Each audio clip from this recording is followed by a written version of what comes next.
जय हिंद साथियों, मैं अनूप सिंह ए टू जेड क्लासेस के इस ऑनलाइन प्लेटफॉर्म पर आप सभी का स्वागत करता हूं। साथियों, आज हम लोग चर्चा करने वाले हैं कि ये सीईटी जो ट्रेंडिंग न्यूज बना हुआ है, आखिर में ये है क्या इसके बारे में निकला है पेपर में, जिससे लेकर के बच्चों में एक कह लीजिए कि हड़कंप मच गया है। क्या है इसकी बातें पूरी चर्चा करेंगे आज के इस सेशन में कि क्यों यह बैंक, रेलवे, एसएससी के लिए कुछ बच्चे ये समझ रहे हैं कि हमारे लिए ये अभिशाप है और कुछ ये समझ रहे हैं कि हमारे लिए ये वरदान है। तो आज के सेशन में हम इसी की चर्चा करने वाले हैं, तो अंत तक बने रहिएगा, पूरा न्यूज सुनिए, देखिए कि आपके लिए यदि आप किसी एग्जाम की तैयारी करते हैं, बैंक, एसएससी और रेलवे या फिर केंद्र सरकार की किसी भी वैकेंसी की, तो आपके लिए यह न्यूज बहुत ही महत्वपूर्ण होने वाली है।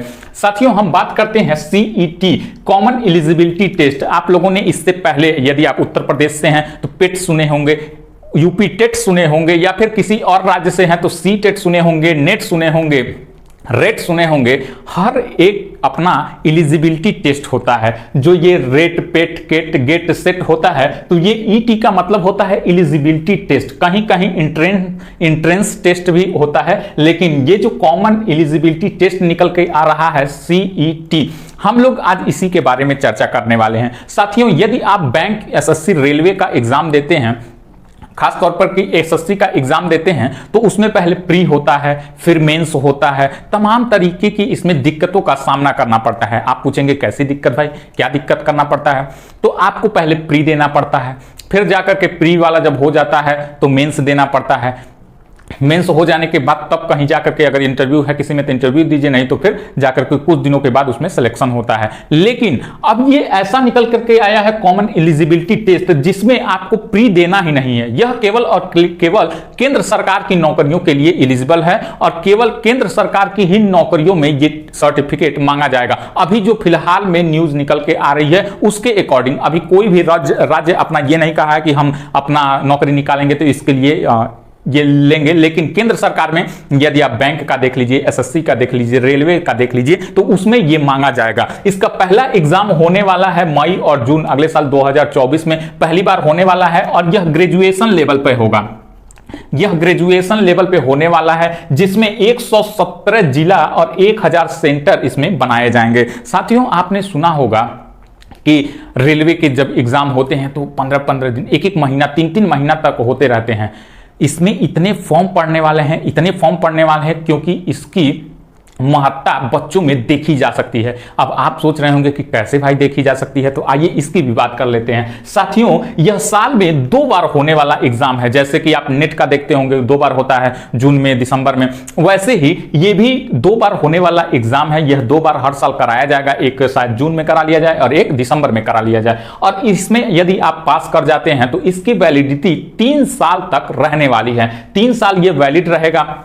अभी न ही इसका कोई कट ऑफ जारी किया गया है, न ही इस एलिजिबिलिटी टेस्ट का कोई मेरिट जारी किया गया है कि हम इतने नंबर तक वालों को ही लेंगे। जैसे आप यूपी में देखेंगे तो यूपी टेट होता है या फिर सी टेट होता है, तो उसके लिए ओबीसी के लिए 82 नंबर, 150 का नंबर होता है, ओबीसी के लिए 82 नंबर और जनरल के लिए 90 नंबर, 90 नंबर इसमें पासिंग होता है। तो इसमें अभी कोई भी मेरिट इसका तय नहीं किया गया है कि इसका जो एग्जाम होगा वो प्री तो आप पास कर लेंगे, लेकिन कितने नंबर पासिंग होना चाहिए ये अभी पूरी तरीके से तय नहीं किया गया है कि आपको 70 लाना है, 60 लाना है, 55 लाना है, कोई भी क्लियर नहीं है। वो जब मेंस आएगा तो उसके अकॉर्डिंग जो एसएससी अपना एग्जाम कराता है, चाहे जीडी हो, चाहे एमटीएस हो, चाहे सीएचएसएल हो, चाहे सीजीएल लेवल का हो, कोई भी एग्जाम होगा तो वो उसके अकॉर्डिंग अपना सब मेरिट तय करेगा।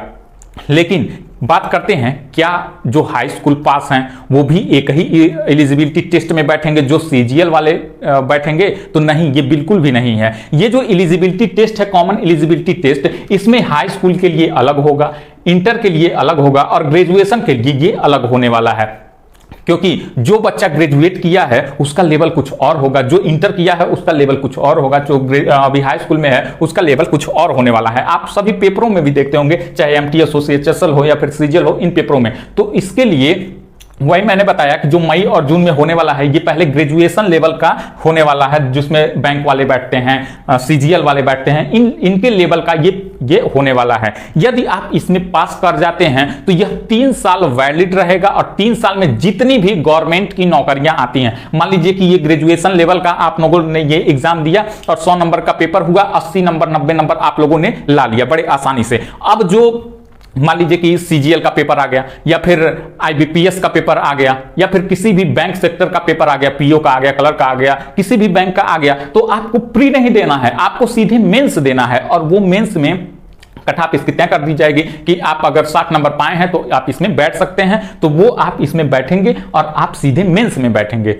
अब इसके लिए कुछ ये होगा कि आप ये सोच रहे होंगे कि लेवल इसका क्या होने वाला है, क्या आखिर में पहली बार हो रहा है तो इसका पेपर कैसा होने वाला है, सभी उत्सुक हैं ये जानने के लिए। लेकिन ये समझ लीजिएगा कि हाई स्कूल लेवल, 12 वाला लेवल और ग्रेजुएशन वाला लेवल, सबका लेवल अलग अलग होने वाला है और लेवल बहुत हाई नहीं होने वाला है, लेवल बहुत ही नॉर्मल होने वाला है, जिससे ये भाई साहब एलिजिबिलिटी टेस्ट है, न कि इसमें आप नौकरी दे देंगे। अभी आप उत्तर प्रदेश से यदि बिलोंग करते हो तो यूपी पेट एक आता है, तो 1 साल के लिए वैलिड है, हर साल पेपर होता है, लेकिन पता नहीं उस पर नौकरी कब हो जाता है कुछ मालूम ही नहीं चलता है, मतलब नौकरी के लिए फॉर्म कब आता है कुछ मालूम ही नहीं चलता है। लेकिन खैर बैंक वाला तो श्योरिटी रहती है कि हाँ बैंक का हर साल कोई ना कोई नहीं, मतलब कई पेपर आते हैं, सीजीएल भी आता है, बैंकिंग सेक्टर में एसबीआई का अलग, आईबीपीएस का अलग, आरबीआई का अलग, ऐसे हर एक सेक्टर में फॉर्म अपना आते हैं, भले ही कम आए लेकिन आएंगे हर साल। तो उसके लिए ये आप लोगों के लिए ये फायदा होने वाला है। यदि मान लीजिए कि अभी जीडी आने वाला है, जीडी अगर नहीं आता है उसके पहले ये हो जाता है तो आपको एक हल्का फुल्का टेस्ट लिया जाएगा, एलिजिबिलिटी टेस्ट एक तरीके से, फिर आपको मेंस में बैठना पड़ेगा वो जीडी वाले एग्जाम में। तो ये कुछ रहेगा। मान लीजिए कि अभी केवल प्यून वगैरह का फॉर्म आता है तो उसमें कह दिया जाता है कि हम हाई स्कूल जो किए हैं उनको लेंगे, तो अब क्या पता आगे चल करके ये भी कह दिया जाए कि जो हाई स्कूल के साथ साथ ये जो एलिजिबिलिटी टेस्ट पास किए हैं हम उनको लेंगे। तो ऐसा संभव है कि ये सब होने वाला है। तो आप लोग श्योरिटी रखिए, जो भी बैंक, एसएससी, रेलवे की तैयारी कर रहे हो, मोस्टली बच्चा यही इन्हीं 3 चीजों की तैयारी करता है, बैंक, एसएससी, रेलवे, तो जो भी इनकी तैयारी कर रहे हो तो आप इसके लिए एलिजिबल हो जाइए। मतलब कि हाई स्कूल अगर कर रहे हैं तो हाई स्कूल अपना फाइनल कर लीजिए, फाइनल पे ही ये सब लिया जाएगा, तो कर लीजिए। उसके बाद से आपको इसमें बैठना है, ये जल्दी ही, ये कोरोना काल में ही आया था ये सब मैटर, तब से लेकर के सब कुछ शेड्यूल सेट किया जा रहा था कि कैसे क्या इसकी पूरी योजना होगी, कब पेपर होगा, कैसे पेपर होगा, कितनी बार होगा, कहाँ होगा, किस लेवल का होगा, सब कुछ अभी भी देखिए पूरा पूर्ण नहीं हुआ है। इसीलिए मई और जून 2024 की बात आ रही है सामने।